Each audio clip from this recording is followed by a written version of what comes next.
میرا نبی خدا کی قسم لاجواب ہے۔ الرحیم الا بذکر اللہ تطمئن القلوب۔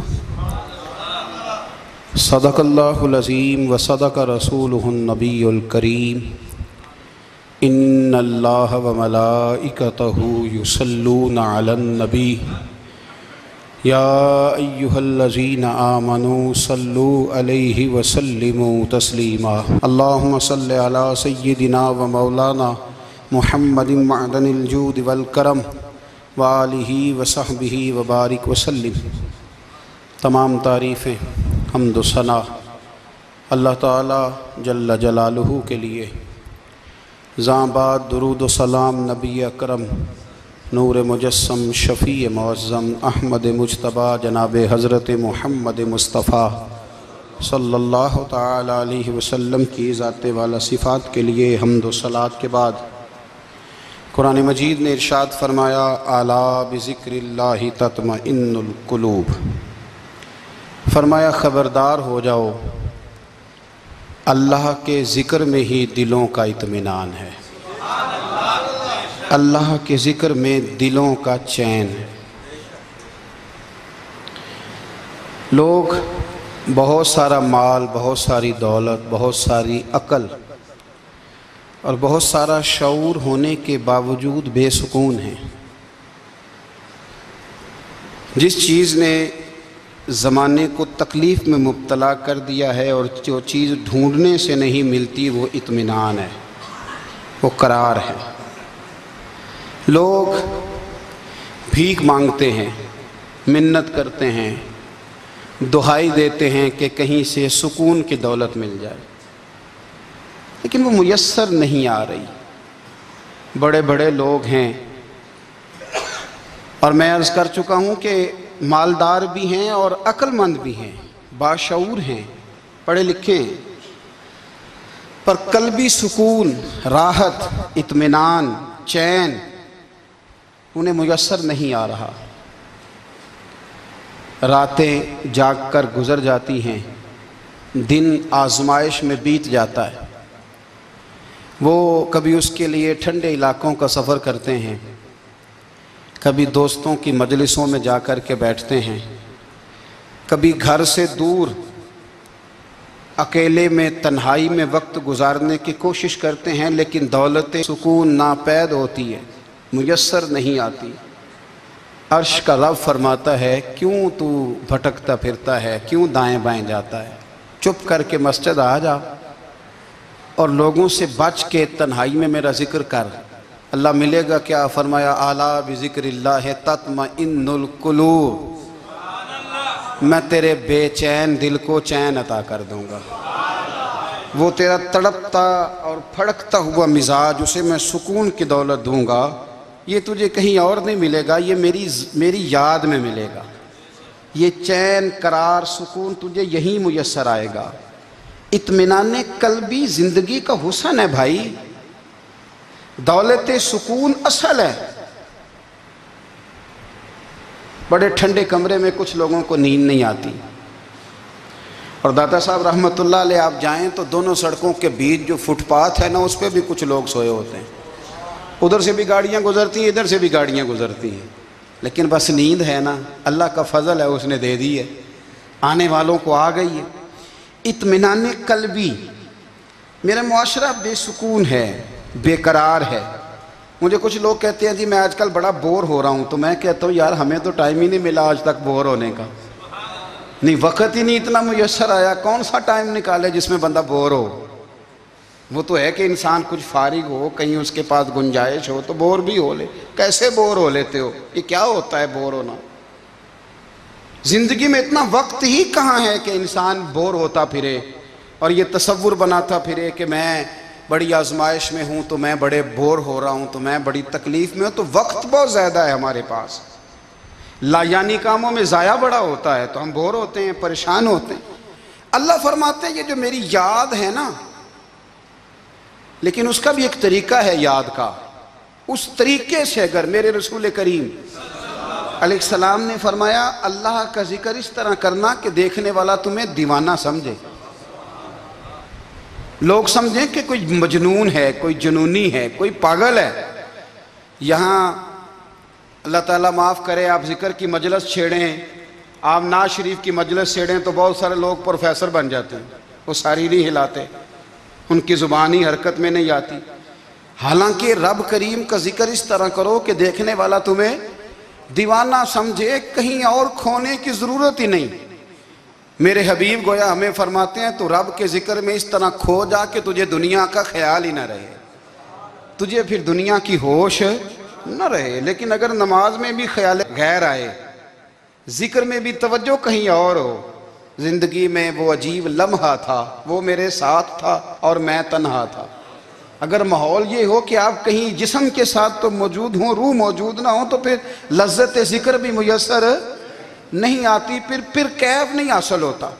یاد رکھیں کہ اس طرح کھو کے رب کی یاد کہاں سے کیف آئے گا؟ الجھ ہی بڑا گئے ہیں۔ وہ مستی، وہ سرور، وہ کیف جو اللہ کے ذکر میں ہوتا تھا، جو کبھی مرشد کامل کے سامنے بیٹھ کر لوگ اللہ اللہ کرتے تھے تو لگتا یہ تھا کہ یہ یہاں ہیں ہی نہیں، یہ تو کہیں اور چلے گئے ہیں، یہاں موجود ہی نہیں۔ لیکن اب وہ موج نہیں، وہ شوق نہیں، وہ درد نہیں، وہ ذہن نہیں۔ اقبال تڑپ کے کہا کرتے تھے، خیرت کی گتھیاں سلجھا چکا ہوں، یا رب مجھے صاحب جنوں کر دے، اللہ مہربانی فرما، وہ کیفیت دے، وہ سرور دے۔ زندگی میں اگر اطمینان چاہتے ہو تو کبھی کبھی سب کچھ بھول کے نا تو مست ہو جایا کرو رب کی یاد میں۔ کبھی کبھی چھوڑ دیں دنیا، چھوڑیں یار موبائل، کسی وقت کریں اس کو بند، چھوڑیں اس بات کا خیال کہ فلانے نے سلوٹ کیا ہے کہ نہیں کی، چھوڑیں۔ حضرت باجزید بستامی رحمت اللہ تعالیٰ علیہ فرماتے ہیں میں نے اعتکاف کبھی اپنی مسجد میں نہیں کیا، یہ کہ سارے ہی ہاتھ چومنے والے، سارے ہی پیار کرنے والے۔ فرماتے میں جب اعتکاف کرتا تھا تو میں بستام سے دور نکل جاتا تھا جہاں کوئی مجھے جاننے والا نہ ہو۔ اٹھ بلیا چلو تھے وسیے جتھے وس دینی سارے یننے، نہ کوئی ساڈی ذات پچھانے تے نہ کوئی سانو مننے، چل ادھر چلیں۔ اٹھ بلیا چلو تھے وسیے جتھے وس دینی سارے ہی اننے، نہ کوئی ساڈی ذات پچھانے تے نہ کوئی سانو۔ اتنا شوق ہے سلوٹ کرانے کا، اتنا شوق ہے تعارف کرانے کا، اتنا شوق ہے اپنا بتانے کا، تو یہ چیز غلبہ کر جاتی ہے، پھر نام رہ جاتا ہے، روح نہیں رہتی، پھر وجود رہ جاتا ہے، پھر باطن کی کیفیت نہیں رہتی۔ خدا را اپنے آپ کو بے چین نہ کرو، بے قرار نہ کرو، بے سکون نہ کرو، رب کی یاد میں آ جاؤ، درود و سلام میں آ جاؤ، نعت کے حسن میں آؤ، تلاوت کی دنیا میں آؤ، سجدوں کے نور میں آؤ، آؤ کبھی کھول کے دل مسجد کی صفائیاں کریں، آؤ نہ کبھی کوئی بوڑھا دادی نانی دادا ان کے پاس بیٹھ کے پیر دبا کے اللہ کو راضی کریں۔ یہ کیف والی جگہ ہیں، یہ سرور والی جگہ۔ اتنی بے چین ہماری زندگی ہے، بے قرار ہے، تڑپتے ہوئے لوگ، لڑتے ہوئے لوگ، ایسے لگتا ہے ابھی ایک دوسرے کا گریبان تھام لیں گے، بے قرار بے چین۔ کسی کو انتظار کا کہا جانا کہ 10-20 منٹ کسی کا انتظار کرو تو بعض لوگ مجھے ایسے لگتا ہے جیسے یہ ان کا کلیجہ پھٹ جائے گا، ڈاکٹر کے انتظار میں بیٹھے ہیں تو بڑے پریشان ہیں، کسی کو ملنے گئے ہیں کو آدھا گھنٹہ بیٹھنا پڑ گیا تو بڑی دقت میں ہیں۔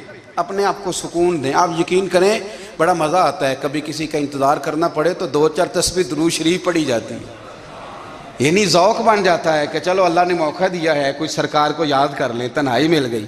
ہمارا مزاج جس سختی کا شکار ہے وہ سختی آہستہ آہستہ ہمیں زیادہ آزمائش میں ڈال گئی۔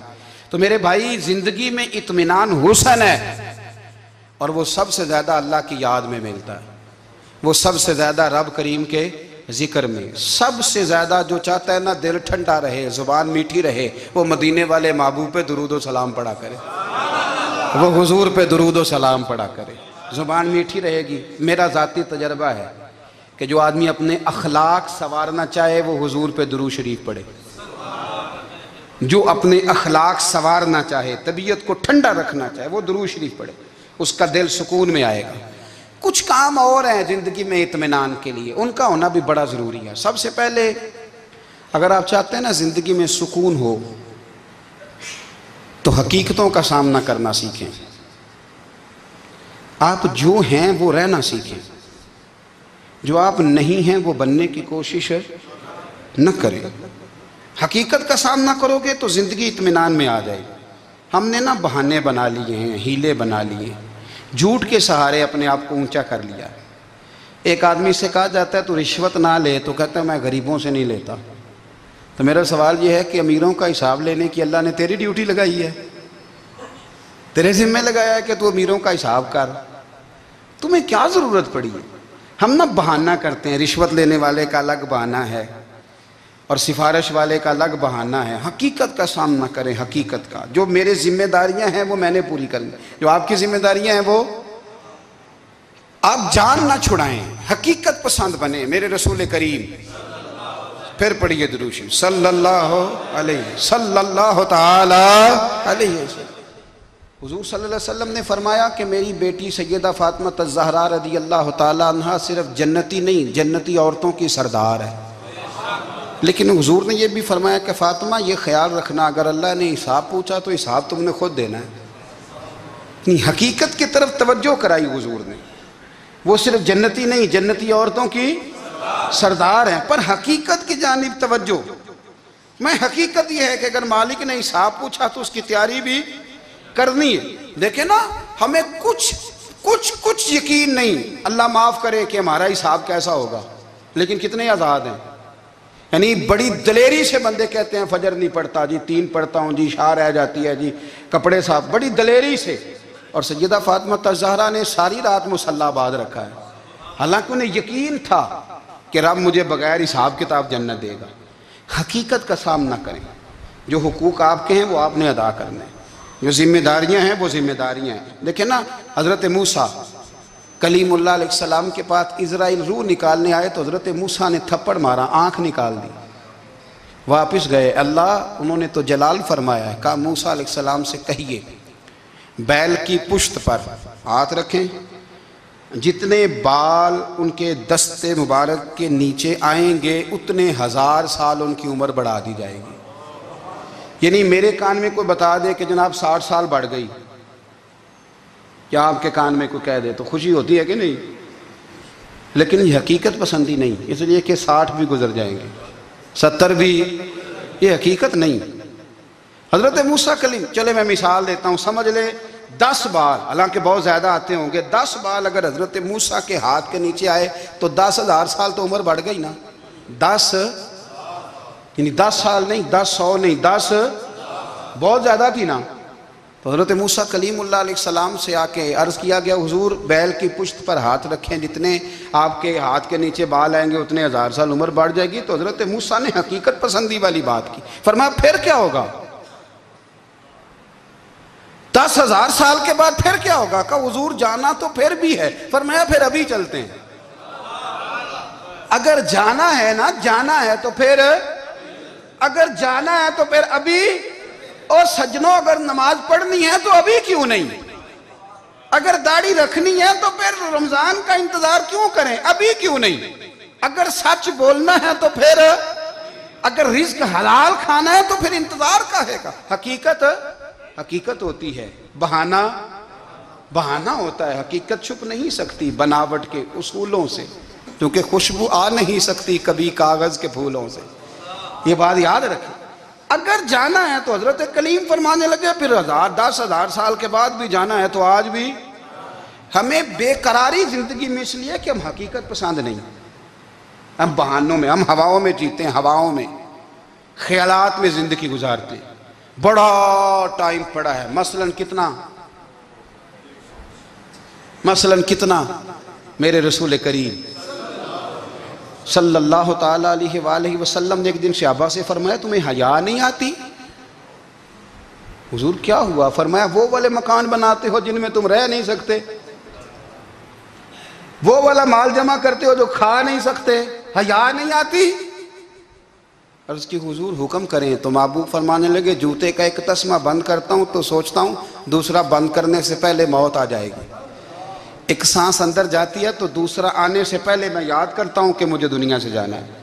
تمہیں حیا نہیں آتی؟ وہ مکان بناتے ہو جن میں رہ ہی نہیں سکتے، وہ مال جمع کرتے ہو جو کھا، حقیقت پسند نہیں بھائی۔ ہم بہت سارے لوگ ہیں بڑی باتیں سناتے ہیں، بڑی میں کہتا ہوں اصل میں نا زیادہ باتیں سنا کے نا بیچارہ اپنے آپ کو مطمئن کرنا چاہتا ہے. اصل بات یہ ہے کہ اندر سے نا ہلا ہوا ہے، کچھ بھی نہیں، بڑا زیادہ ہنستا ہے اور مجھے لگتا ہے کہ کوئی گہرا زخم چھپا رہا ہے. اس لیے ملمہ سازی، حقیقت پسند بنو، حقیقت پسند. یاد رکھنا، من ترک صلاۃ متعمدا فقد کفر. میرے رسول نے حقیقت بیان کی، فرمایا جس نے ایک نماز بھی جان بوجھ کے چھوڑی اس نے رب کے رب ہونے کا انکار کیا، اس نے کفران نعمت کیا. یہ حقیقت ہے، کوئی کلیریفیکیشن نہیں، کوئی وضاحت نہیں. جو نماز نہیں پڑھتا جھوٹ بولتا ہے، غلط بیانی کرتا ہے. جو شخص رزق حرام کما کے کہتا ہے کہ اس کے بغیر گزارا نہیں چلتا، وہ جھوٹ بولتا ہے. اس لیے کہ رب فرماتا ہے جب تجھے پیدا کیا ہے تو تیرا رزق میرے ذمہ ہے. اللہ فرماتا ہے کہ لا یکلف اللہ نفسا الا وسعہا، میں کسی پر وہ بوجھ نہیں ڈالتا جو اٹھا نہ سکے. نماز فرض کیا اس کا مطلب ہے ہم پڑھنے کے قابل ہیں. اس نے ہمارے ذمہ داریاں لگائی ہیں تو مطلب یہ ہے کہ ہم ذمہ داریاں ادا کرنے کے قابل ہیں، ورنہ وہ کہتا ہے میں وہ بوجھ ڈالتا ہی نہیں جو تجھ سے اٹھایا نہ جائے. اگر چاہتے ہو کہ زندگی میں اطمینان ملے تو خدا را حقیقت پسندوں والی زندگی گزارو. یہ فضاؤں میں زندہ رہنا، ہواؤں میں، اللہ بڑا معاف کرنے والا ہے، اللہ بڑا کریم ہے، معاف کر دے گا. تو بھئی یہ بات صحابہ کو بھی پتا تھی، یہ اہل بیت کو بھی خبر تھی، تو وہ تو ایک ایک بات کا لحاظ کرتے تھے. یہ غوث اعظم کو بھی پتا تھی، یہ ان کے والد کو بھی پتا تھی جنہوں نے کسی کا ایک سیب کھا لیا تھا تو 12 سال اس کے گھر میں نوکری کرتے رہے. انہیں نہیں پتا تھا اللہ بڑا کریم ہے، معاف کر دے گا، ایک سیب ہی ہے نا. تو حقیقت پسندی آپ کو سکون دے گی. اور اگر آپ نے اپنے آپ کو غیر مطمئن کیا ہوا ہے، بات کچھ اور ہے، اور آپ نے اپنے آپ کو ڈال کسی اور طرف لیا ہے، تو پھر آپ کو سکون مل سکتا؟ سکون حقیقت پسندی میں، اصل میں سکون ہوتا ہے، اداکاری میں سکون نہیں ہوتا. تیسری بات سنیں، اگر آپ چاہتے ہیں زندگی میں مطمئن رہیں تو دنیا داروں سے امیدیں توڑ دیں، اللہ اور اس کے رسول سے امید وابستہ کریں، اولیاء اللہ سے امیدیں وابستہ کریں، صحابہ اور اہل بیت سے امیدیں، اللہ اور اللہ والوں سے امیدیں، دنیا داروں سے امیدیں. آپ کو پتہ ہے دنیا دار کی تباہی کب ہوتی ہے؟ جب انہیں خوش آمدی مل جاتا ہے. چودھری کا بیڑا اس وقت غرق ہوتا ہے جب اسے چودھری کہنے والے زیادہ ہو جاتے ہیں.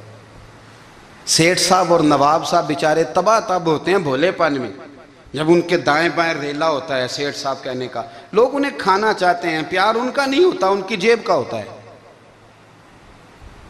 محبت ان سے نہیں ہوتی، ان کی کرسی سے ہوتی ہے. ضروریات کا پیار ہوتا ہے، تباہ کر دیا جاتا ہے. ہماری ساری توقعات دنیا داروں سے وابستہ ہو گئی ہیں. ناراض نہ ہونا، پیروں نے، مولویوں نے، درویشوں نے، انہوں نے بھی سیٹ رکھے ہوئے جلسوں کی صدارت کرانے کے لیے. یعنی مذہبی جلسہ ہے، اس میں بہت زبردست پڑھے لکھے صاحب تقوی عالم کا خطاب ہے، اور کی صدارت وہ بندہ کر رہا ہے جس نے عشاء کی نماز بھی نہیں پڑھی. وہ بندہ صدارت کر رہا ہے، کیوں؟ اس لیے کہ اس نے لاکھ روپیہ دیا محفل میں. خدا را دنیا داروں سے امیدیں چھوڑ دیں، ورنہ آپ کمزور پڑ جائیں گے، آپ کی امیدیں ٹوٹیں گی. کتنا کمزور ہے وہ شخص جو 2-4 ہزار کے لیے کسی بندے کی چاپلوسی کرتا ہے، اس کے پیچھے بھاگتا ہے، خوش آمدیں کرتا ہے تھوڑے سے نوٹوں کے لیے. دکھ سکھ میں کام آئے گا اس کام کے لیے. میرے رسول کریم علیہ السلام نے فرمایا جس نے بندوں کو راضی کرتے کرتے رب کو ناراض کر دیا، اس کی دنیا بھی گئی اور آخرت بھی گئی. اور فرمایا جس نے بندوں کی پرواہ نہیں کی، اللہ کو راضی کیا، فرمایا اگر رب راضی ہو گیا تو لوگوں کے دلوں میں بھی محبت پیدا فرما دے گا. کیا ضرورت ہے خوش آمد کرنا دنیا داروں کی، سیٹوں کی، نوابوں کی، چاپلو. اور میں آپ کو ایک بات بتاؤں، ہوتا پتہ کیا ہے؟ یہ جو حب جا اور حب با ہوتی ہے نا، اس سے پیٹ نہیں بھرتا. آپ کو اگر خوش آمد کرنی ہے تو پھر آپ کو ساری زندگی کرنی ہے. پھر ان کو بھی پتہ ہوتا ہے کہ تعلق کس بنیاد پر ہے، اس میں کبھی بھی خلوص پیدا نہیں ہوتا. آپ بے چین رہتے ہیں، بے قرار رہتے ہیں، آپ کو تکلیف رہتی ہے ہمیشہ. کبھی بھی دنیا داروں سے امیدیں وابستہ نہ کریں. ایک بات سنیں بڑی شاندار، امام غزالی نے لکھی ہے. امام غزالی فرماتے ہیں کہ ہارون الرشید نا حج کر کے واپس آیا بغداد میں، تو کونے میں حضرت بہلول دانا بیٹھے تھے. رش بہت تھا، مجمع بڑا تھا. حضرت بہلول دا نام بھی سڑک کے کنارے بیٹھے تھے تو سپاہی کہنے لگے یہاں سے اٹھ جاؤ، فرمانے لگے ہارون رشید کی زمین نہیں، زمین میرے رب کی ہے، میں کیوں اٹھوں؟ وہ قریب سے گزرا تو سلام لی، تو آپ نے اس کا پروٹوکول دیکھا تو فرمانے لگے ہارون رشید تجھ سے تگڑے تگڑے موٹے موٹے پروٹوکول میں نے لوگوں کے دیکھے ہیں، اور یہ جو تیرے دائیں بائیں آج تیرے نعرے لگا رہے ہیں یہ پہلے ان لوگوں کے نعرے لگایا کرتے تھے، اور تھوڑا وقت گزرنے دے، جو تیرے بعد آئے گا نا یہ سارے پھر ان کے نعرے بھی لگائیں گے۔ تو جھوٹ کی دنیا میں زندہ ہے، ان سے تو نے امیدیں وابستہ کی ہیں، یہ کل اس کے نعرے لگائیں گے۔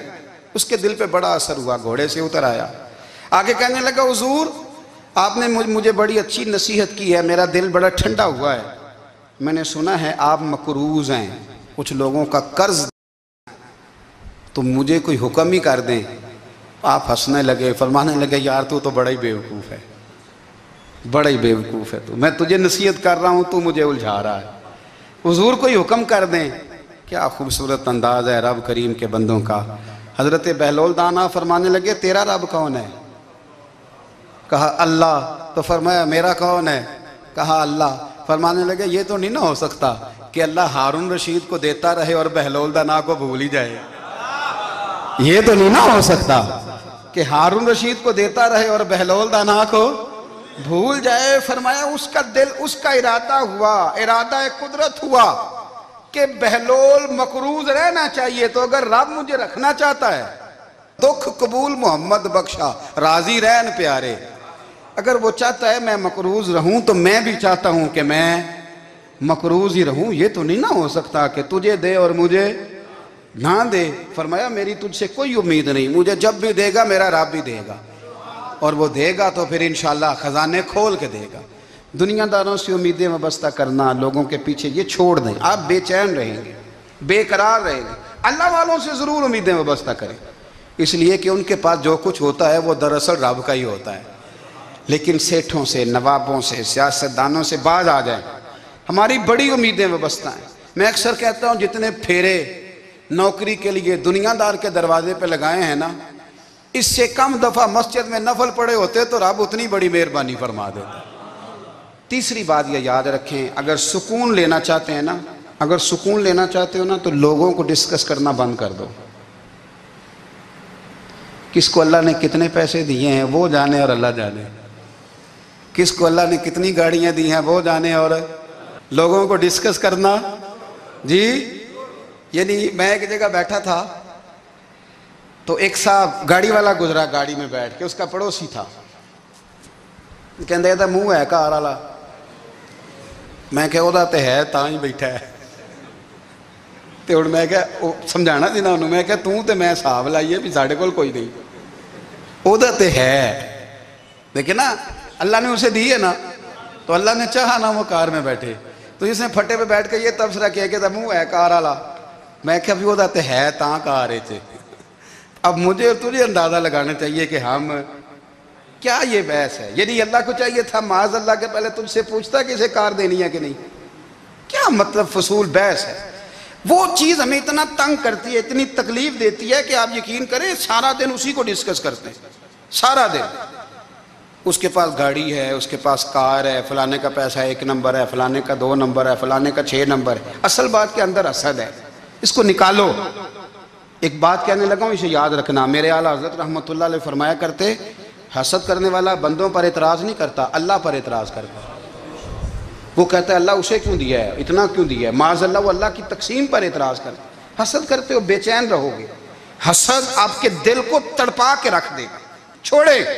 اللہ بڑا کریم ہے، جس کو جہاں چاہتا ہے وہاں بٹھا دیتا ہے۔ آپ قطعاً اس بحث میں نہ پڑیں کہ اللہ نے کس کو کتنا دیا ہے، کب دیا ہے، کیوں دیا ہے، وہ بڑا بے نیاز ہے۔ حسد آپ کو تباہ کرے گا۔ دنیا میں پہلا گناہ جو ہوا تھا وہ حسد تھا۔ ابلیس نے حضرت آدم سے حسد کیا، کہنے لگا میں بہتر ہوں، سرداری اس کو مل رہی ہے، یہ تو اللہ کو پتہ ہے نا کس کو دینی ہے۔ اور دنیا میں پہلا قتل حسد کی وجہ سے ہوا، حابیل قابیل کے درمیان حسد کا معاملہ تھا، خاتون کا نکاح اس سے کیوں ہو رہا ہے، مجھ سے ہونا چاہیے۔ حسد تباہی کرتا۔ آپ یقین کریں، یعنی دکاندار کے سامنے دوسری دکان پڑتی ہے اور پریشان ہو جاتا ہے، وہ کہتا ہے میرا کیا بنے گا، لا حول ولا قوت الا باللہ العلی العظیم۔ یعنی تیرا کا خیال ہے کہ تیرے حصے کی روٹی وہ کھا جائے گا؟ اتنا چھوٹا دل، یعنی تیرا موقف یہ ہے کہ تیرے حصے کا نصیب اس تک چلا جائے گا، یہ تیری خواہش ہے؟ ایک دوسرے کی کمزوریاں بیان کرنا، اس کا تو مال ہی ناقص ہے جی، اس کے تو پاس ہی کچھ نہیں، یہ تو کمزور لوگوں کا طریقہ ہے۔ میرے رسول کریم علیہ السلام گزر رہے تھے، پت جھڑ کا موسم تھا، خزاں کا موسم تھا، درختوں کے پتے جھڑ رہے تھے، صحابہ کو ساتھ لے کے حضور گزرے اور ایک درخت کی ٹہنی کو پکڑ کے حضور نے ہلایا۔ صحابہ فرماتے ہیں کہ چھم چھم اس کے پتے گرے، زمین پر ڈھیر لگ گیا۔ حضور نے فرمایا دیکھا تم نے کیا ہوا؟ حضور ہاں۔ فرمایا کتنی تیزی سے پتے جھڑے ہیں، صرف تنا رہ گیا ہے اور خالی ٹہنیاں رہ گئی ہیں، کوئی حسن بچا ہے؟ حضور نہیں۔ تو نبی کریم فرمانے لگے جو حسد کرتا ہے نا، اس کی نیکیاں بھی اسی طرح جھڑ جاتی ہیں، اسی طرح۔ اور ایک جگہ حضور فرمانے لگے جس طرح راکھ لکڑی کو آگ کھا جاتی ہے، جس طرح لکڑی کو آگ، جب آگ کھا جائے تو پھر لکڑی کو لکڑی نہیں کہا جاتا، راکھ کہا جاتا ہے، کوئلہ کہا جاتا ہے، اس کی اصل باقی یعنی اسے کھائی جاتی ہے۔ تو حضور علیہ السلام فرمانے لگے جس طرح آگ لکڑی کو کھا جاتی ہے، فرمایا اسی طرح حسد نیکیوں کو کھا جاتا ہے، نیکیاں رہتی نہیں۔ حسد کرنے والے کے پاس نیکیاں یعنی ان کی اصل شکل موجود، کبھی بھی حسد نہیں کریں۔ اللہ کی تقسیم ہے، جس کو چاہے جب چاہے جتنا چاہے عطا کرے۔ اور چوتھی بات میرے بھائی، کبھی بھی بغض نہ پیدا کریں۔ بغض والے لوگ بے سکون رہتے ہیں۔ بہت ساری کمزوریاں ہمارے اندر ہوتی ہیں نا، پھر اللہ ہماری روزی تو نہیں نہ بند فرماتا، یہ تو نہیں کہتا کہ زمین سے نکل جاؤ۔ اگر یہی والا معاملہ ہو جو ہمارا ہے کہ شادی پہ اس نے میرے ساتھ برا سلوک کیا تھا، اب ساری زندگی بغض رکھنا ہے، اگر یہی معاملہ فرشتے اللہ کی بارگاہ میں کہیں کہ یا اللہ اس نے فلانے دن شراب پی تھی، اب اس کو زمین میں نہیں رہنے دینا، نظام زندگی چلے گا؟ تو اگر اللہ ہمیں معاف کرتا ہے تو ہم بندوں کو معاف کیوں نہیں کرتے؟ آپ یقین کریں اتنی لمبی عداوتیں، اتنا لمبا حسد، اتنا لمبا بغض، اتنا لمبا۔ حدیث میں نے پڑھی، میں حیران رہ گیا۔ میرے نبی کریم علیہ السلام نے فرمایا اپنی بیوی سے کبھی بغض نہ رکھنا، اگر اس کی ایک بات ناپسند ہو تو اسے چھوڑ کے وہ بات دیکھو جو تمہیں پسند ہے۔ میں اس حدیث کو پڑھ کے سوچنے لگا کہ کیا بیوی کا بھی بغض رکھتے ہیں لوگ؟ اب حضور نے کہا ہے تو اس کا مطلب ہے لوگ بیوی کا بغض بھی رکھتے ہیں۔ اب اس پر استدلال کر کے مجھے کہنا پڑے گا کہ سسرال والوں کا بغض بھی رکھتے ہیں، کہنا پڑے گا کہ بھائی کے سسرال والوں سے بھی بغض رکھتے۔ اس حدیث کی روشنی میں سمجھا کہ لوگ بھابھی کا بغض بھی بغض رکھتے ہیں، بغض، ورنہ عادتیں تو ہماری بھی کئی بری ہوتی ہیں۔ اگر عادات ایک وجہ بنے اختلاف کی تو عادتیں تو ہماری بھی کئی بری ہیں، لیکن ہم اپنی بری عادتوں سمیت اپنے آپ سے پیار کرتے ہیں، اور سامنے والے کی ایک بھی عادت بری ہو تو اس سے بغض رکھتے ہیں۔ بغض نہ پیدا کریں۔ میرے نبی پاک علیہ السلام نے فرمایا کچھ چیزیں تمہارے دین کو مونڈ ڈالیں گی، تباہ کر دیں گی، کاٹ دیں گی۔ حضور کون سی؟ فرمایا حسد، تکبر اور بغض، یہ تمہارے دین کو تباہ کر دیں۔ ہم بے چین اس لیے ہیں کہ ہم نے بہت سارے لوگوں کا بغض پالا ہوا ہے، اور ہر فیلڈ میں سیاستدان نے سیاستدان کا، ذاتیات پر اتر کے بات کرتے ہیں، معزز ترین لوگ، تاجر نے تاجر کا، اللہ ماشاءاللہ بعض جگہ پہ اہل علم بھی ایک دوسرے سے عداوت رکھتے ہیں۔ خدا را دل رب کریم کے آنے کا ٹھکانہ ہے، یہ صاف ہوگا تو اس میں رب رسول کے جلوے ہوں گے، اگر اس میں عداوت ہو، اس میں بغض ہو، اس میں کینہ ہو، نفاق ہو۔ سنیں میرے رسول کریم حضرت ابو بکر صدیق رضی اللہ تعالیٰ عنہ کہتے ہیں میں رو ہی پڑا۔ مکہ فتح ہوا نا تو اکرمہ بن ابو جہل نے پیغام بھیجا کہ میں نا کلمہ پڑھنے کے لیے آ رہا ہوں۔ بات لمبی ہے، میں موضوع پہ رہنا چاہتا ہوں۔ کہتے ہیں جب وہ آنے لگا نا تو نبی پاک نے ہم سب کو بلایا، ہم حاضر خدمت ہوئے تو حضور فرمانے لگے کہ اس کے باپ نے نا بڑا ظلم کیا ہے ہمارے ساتھ، ابو جہل نے بڑا ستایا ہے، بڑی تکلیف دی ہے۔ آپ مجھے بتلائیں کہ وہ ایک دفعہ کسی شادی پہ بحث ہوتی ہے بیوی کے بھائی کے ساتھ، پھر ساری زندگی اس بیچارے کو معافی وہ 10 دفعہ گھر آتا ہے معافی مانگنے پر سوال ہی نہیں پیدا ہوتا میں او ہو مجھے ہی کہہ دیا،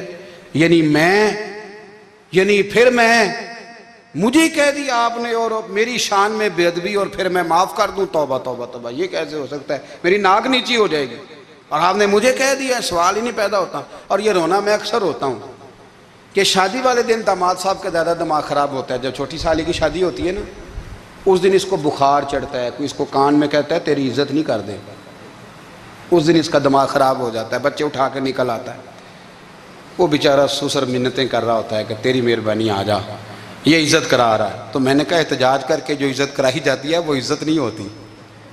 ہاں یہاں مانگ کے عزت لیتے ہیں لوگ، یا احتجاج کی کوئی عزت ہے؟ آپ کے اندر کمالات اتنے ہوں کہ آپ کی عزت کرنے کو دل چاہے، یعنی مزہ آئے، یعنی لطف آئے، یعنی آپ دور بیٹھے ہوں تو کسی کا دل کرے آپ کو اسٹیج پہ بلانے کے لیے۔ یہ کیا بات ہوئی کہ چھائے جانا اور بھاگ کے آگے جانا؟ ان سے نکلیں۔ اکرمہ بن ابو جہل کلمہ پڑھنے کے ارادے سے آ رہے ہیں، حضور علیہ السلام نے صحابہ کو بلایا، کتنی زیادہ دعوت رکھی جا سکتی تھی معاذ اللہ؟ کب سے وہ چلا تھا ظلم کرنے، اور اس کے بعد اس کا بیٹا شروع ہو گیا، کتنی باتیں تھیں جو ناقابل معافی تھیں، پر کریم رسول نے ہمیں بتلایا ہے کہ سکون والی زندگی کہتے کس کو ہے۔ جب سب لوگ جمع ہو گئے تو حضور نے فرمایا بھئی وہ کلمہ پڑھنے آ رہا ہے، اس کے باپ نے ظلم بڑے کیے ہیں، پر میری نصیحت یہ ہے کہ اس کے سامنے اس کے باپ کو برا نہ کہے، خبردار کوئی اس کے سامنے کوئی بات نہ کرے۔ اب وہ کلمہ پڑھنے آ رہا ہے، مطیع ہو کے آ رہا ہے، بان کے آ رہا ہے۔ کہتے ہیں اللہ کے رسول نے نا کافی دیر تک خطبہ دیا، بریفنگ دی، بات سمجھائی۔ جناب صدیق اکبر کہتے ہیں میں رو پڑا۔ ایک صحابی مجھے کہنے لگے تمہیں کیا ہوا؟ تو میں نے کہا میں مصطفیٰ کی رحمت پہ رو رہا ہوں، دیکھو کن کے لیے حضور گراؤنڈ بنا رہے ہیں، اے دیکھو کن کے لیے حضور تیاری کر رہے ہیں، جنہوں نے ساری زندگی دشمنی کی۔ خدا را یہ اندر سے عداوتیں نکال پھینکو۔ او بھائی اتنا تو لمبا ٹائم ہی کوئی نہیں، اتنا تو وقت ہی کوئی نہیں، اس کو صاف رکھو۔ بندہ کوئی کر بھی گیا تو کوئی حرج نہیں، چنگی مندی سجنا کولوں 100 واری ہو جاندی، یار یاراں دا گلا نہیں کر دے، اصل پریت یار یاراں دا جڑا گلا کردا جے یار نہیں جے ہوندا۔ ہاں پکی بات، پکی پیڑی۔ میرا ایک سنگی مجھے آ کے آنے لگا فلانی جگہ بندہ یہ بات کر رہا تھا، میں کہ تو اوتھے ہی سے سوندا سے تم ہی نال ہی سے، میرا تو سجن بات سن ہی نہیں سکتا۔ چنگی مندی سجنا کولوں 100 واری ہو جاندی، یار یاراں دا گلا نہیں کر دے، اصل پریت جنہ دی۔ ہاں جو بندے پھر ہوتے اس طرح کے ان کے لیے بھی میاں صاحب نے کہا ہے، ان کے لیے بھی میاں صاحب نے کہا ہے، ان کے لیے بھی آپ نے بات ارشاد فرمائی ہے۔ آپ نے فرمایا چنگا ہویا لڑ نیڑیوں چھٹا، کتے عمر نہیں لنگی ساری، بے قدران دی یاری کولوں توبہ لکھ لکھ باری۔ او چنگا ہویا لڑ نیڑیوں چھٹا، کتے عمر نہیں لنگی ساری۔ جو اس طرح کا تھا نا شکوے کرنے والا، بغض رکھنے والا، فرمایا بے قدران دی یاری کولوں توبہ، یعنی لاکھ تے لاکھ کنے ہو گئے، یعنی 2 لاکھ باری توبہ کی تھی انہوں نے، گنی نہیں جا سکتی جتنی میاں صاحب نے توبہ کر دی۔ بے قدرے دوست، بے قدران دی یاری کولوں توبہ لکھ لکھ باری، چنگا ہویا لڑ نیڑیوں چھٹا، کتے عمر نہیں لنگی ساری۔ تو مہربانی کریں، ایک تو اگر آپ مطمئن رہنا چاہتے ہیں تو کبھی کبھی نا مست ہو کے ذکر الہی کریں، مست ہو، وہ والا ذکر نہیں جس میں آپ موبائل بھی دیکھ رہے ہیں اور کہانیاں بھی۔ میرے سامنے کو بندہ جمعے والے دن یا تقریر کے درمیان تسبیح لے کے بیٹھ جائے تو میں اس سے پوچھتا ہوں تو دو کام ایک ٹائم جکے میں پہ کرنا ہے؟ میری بھی بات سن رہے ہو، تسبیح پڑھی تو ممکن ہی نہیں۔ تسبیح تو تسبیح ہے، جب وہ ہوگی تو پھر کوئی اور کام سوال ہی نہیں پیدا ہو۔ ایک تو ذکر کریں محو ہو، دوسری بات حقیقت کا سامنا کریں۔ آپ اگر مطمئن رہنا چاہتے ہیں تو حقیقت پسند بنیں۔ تیسری بات حسد چھوڑ دیں، دوسروں کو ڈسکس کرنا چھوڑ دیں، آپ یہ دیکھیں کہ اللہ نے مجھے کیا کچھ دیا، اس پہ راضی رہیں۔ اور چوتھی بات عداوت چھوڑ دیں، سینے میں کینہ چھوڑ دیں، آپ کی زندگی مطمئن ہو جائے گی، آپ خوشحال رہیں گے۔ وہ جو آپ لفظ کہتے ہیں نا کہ میں بور ہوں، میں پریشان ہوں، اس سے آپ نکل آئیں گے۔ اللہ ہمیں محبوب کی غلامی میں زندہ رکھے، غلامی میں موت